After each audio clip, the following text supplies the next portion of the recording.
મહાશિવરાત્રી ક્યારે છે? 14 કે 15 ફેબ્રુઆરી? જાણો સાચી તારીખ, નિશિત પૂજાનું શુભ મુહૂર્ત અને શિવરાત્રીને લગતી તમામ બધી જ માહિતી વિશે. નમસ્કાર મિત્રો, અંબા એસ્ટ્રોલોજી ગુજરાતી ચેનલમાં આપ બધાનું હાર્દિક સ્વાગત છે. મિત્રો, મહાશિવરાત્રીનું સનાતન વૈદિક હિન્દુ ધર્મમાં ખૂબ જ વિશેષ મહત્વ માનવામાં આવે છે. આ પવિત્ર તહેવાર દર વર્ષે મહાવદ ચૌદશના તિથિ પર શ્રદ્ધા અને ભક્તિ સાથે ઉજવવામાં આવે છે. આ દિવસે ભગવાન શિવની વિધિવત પૂજા કરવાની અને ઉપવાસ કરવાની પરંપરા છે. ધાર્મિક માન્યતા અનુસાર મહાશિવરાત્રિના દિવસે માત્ર શિવલિંગ પર જળ અર્પણ કરવાથી ભગવાન શિવ પ્રસન્ન થાય છે અને ભક્તોની તમામ મનોકામનાઓને પૂર્ણ કરે છે. આ વર્ષે 14 તિથિ એ 2 દિવસ હોવાથી મહાશિવરાત્રિનો તહેવાર કયો દિવસ ઉજવવો વધુ શુભ રહેશે તે અંગે ભક્તોમાં હજુ મૂંઝવણ છે. આવી સ્થિતિમાં મહાશિવરાત્રિની ચોક્કસ તારીખ શું છે?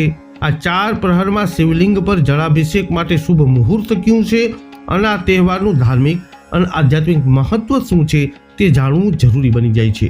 તો ચાલો આપણે મહાશિવરાત્રિની ચોક્કસ તારીખ, 4 પ્રહરના સમયથી લઈ અને શુભ મુહૂર્ત સુધી દરેક બાબતોને આ વિડીયોમાં જાણી લઈએ. સર્વપ્રથમ જાણીએ કે મહાશિવરાત્રિ ક્યારે છે. મહામાસની વદ 14 તિથિ 15 ફેબ્રુઆરીએ સાંજે 5:04 શરૂ થાય છે, જે 16 ફેબ્રુઆરીએ સાંજે 5:34 સમાપ્ત થશે. આવી સ્થિતિમાં નિશિત કાળની પૂજાના કારણે 15 ફેબ્રુઆરીએ મહાશિવરાત્રિ ઉજવવામાં આવશે. હવે જોઈ લઈએ મહાશિવરાત્રિના આ વર્ષના વર્ષ 2026ના શુભ મુહૂર્તો વિશે. તો મહાશિવરાત્રિનું બ્રહ્મ મુહૂર્ત એ સવારે 5:21 થી શરૂ થશે અને 6:12 સમાપ્ત થશે. અભિજીત મુહૂર્તની વાત કરીએ તો બપોરે 12:15 થી શરૂ થઈ અને 12:59 સુધી ચાલશે. મહાશિવરાત્રિની નિશિત પૂજાનું શુભ મુહૂર્ત જોઈએ તો મોડી રાત્રે 12:11 થી લઈ અને રાત્રે 1:02 સુધીનું રહેશે. મહાશિવરાત્રિમાં આ વખતે કરવાના 4 પ્રહરની પૂજાના મુહૂર્તો જોઈએ તો પ્રથમ પ્રહરની પૂજા એ સાંજે 15 ફેબ્રુઆરી 2026ના રોજ સાંજે 6:11 થી શરૂ થઈ અને 9:23 સુધીનો પ્રથમ પ્રહર રહેશે. બીજો પ્રહર જોઈએ તો 15 ફેબ્રુઆરી 2026 રાત્રે 9:23 થી શરૂ થઈ અને 12:36 સુધીનો છે. ત્રીજો પ્રહર એ મધ્યરાત્રિએ 12:36 થી શરૂ થઈ અને 3:47 સુધીનો છે અને અંતિમ અને ચોથો પ્રહર એ 3:47 થી શરૂ થઈ અને 6:59 એટલે આશરે 7 વાગ્યા સુધીનો છે. મહાશિવરાત્રિના ઉપવાસ બાદ પારણા કરવા માટે 16 ફેબ્રુઆરીએ સવારે 7 કલાકથી લઈ અને 3:24 સુધીનો સમય એ શુભ માનવામાં આવે છે. મહાશિવરાત્રિ પર વિશેષ યોગ ક્યાં ક્યાં બનવાના છે તો પંચાંગ અનુસાર આ વર્ષે મહાશિવરાત્રિ પર સર્વાર્થ સિદ્ધિ યોગનું નિર્માણ થવાનું છે. સર્વાર્થ સિદ્ધિ યોગ પર શિવ પૂજા કરવાથી અનેક ગણું ફળ મળી શકે છે. આ દિવસે સર્વાર્થ સિદ્ધિ યોગ સવારે 7:04 થી લઈ અને 7:48 સુધી છે.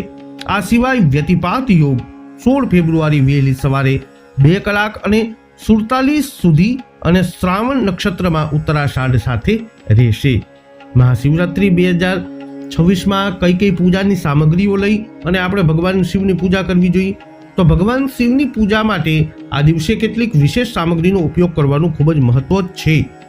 પૂજા દરમિયાન બિલ્વપત્ર, ભાંગ, ધતુરો, ભસ્મ અને ફૂલ અર્પણ કરવામાં આવે છે. અભિષેક માટે ગંગાજળ, પંચામૃત, ગાયનું દૂધ, દહીં, મધ અને શેરડીના રસનો ઉપયોગ કરવામાં આવે છે. ઉપરાંત પૂજા સામગ્રીમાં 5 પ્રકારના ડ્રાય ફ્રૂટ્સ, અત્તર, નાળાછડી, ચંદન, ધૂપ, દીપ અને કપૂરનો પણ સમાવેશ થાય છે. આ સાથે ભગવાન શિવને વસ્ત્રો અને શણગાર અર્પણ કરવાનું પણ વિશેષ મહત્વ છે. મહાશિવરાત્રિના દિવસે તમે પણ અનન્ય ભક્તિ અને ભાવની સાથે સારા ફળની કામના માટે થઈ અને ભગવાન શિવનો વૈદિક પંડિતો પાસે રુદ્રાભિષેક કરો અથવા કરાવડાવવો જોઈએ. આ વિડીયો અંગેના તમારા અભિપ્રાય, તમારા મંતવ્ય કોમેન્ટમાં જણાવજો. વિડીયોને લાઇક કરજો, શેર કરજો. અમારી ચેનલને અવશ્ય સબસ્ક્રાઇબ કરી લેજો. ફરી મળીશું નવા વિડીયોમાં. જય અંબે.